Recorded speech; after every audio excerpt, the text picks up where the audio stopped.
ऐसे और वीडियोस के लिए मेरे चैनल को सब्सक्राइब करें।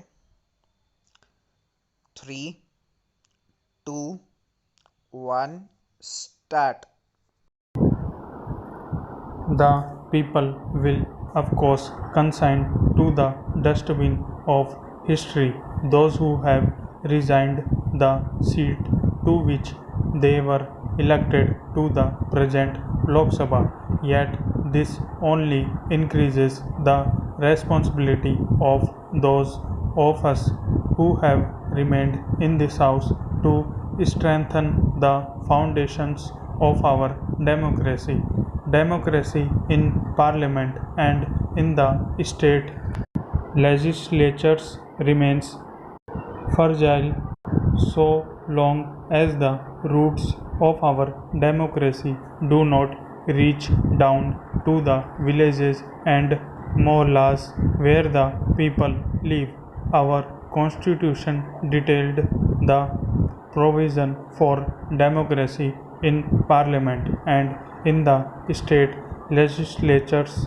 Therefore, democracy in these institutions have survived every vicissitude and flourished. However, our constitution did not make democracy in local self-government a constitutional obligation, and so democracy in the panchayats and nagarpalikas have withered at the roots. With these two bills, we shall ensure that the democracy at the grassroots lives. No longer will democracy in local self-government be a passing political pastime. Through these bills, democracy in local self-government becomes a solemn constitutional obligations, and obligations that can neither be outcasted nor flouted for reasons of expediency or indifference. We wanted to come to this house only after consulting all the chief ministers. Tragically, but in keeping with their position to avoid democratic discussions, all but two of the non-Congress chief ministers stayed away from the discussions. Many of them refused to let the elected representatives of their parties participate in the Nagarpalika Sammelans, and I believe one of them has dismissed some of those who have participated in those discussions.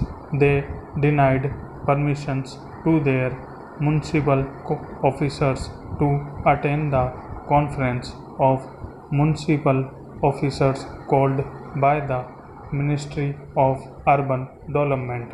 We have done our best. We have done all we can to involve them in a national-wide debate. They say there must be consensus before the constitutional is amended, but refuse to come for a discussion. How can a consensus be forged without dialogue? Their non-cooperation notwithstanding, we come to Parliament at the end of the widest and most intensive series of consultations undertaken in the history of independent India. I have personally interacted with over of 25,000 knowledgeable and experienced persons, most of who are elected representatives of the people before coming to this house with the Panchayati Raj and Nagarpalika bills. Times out of number.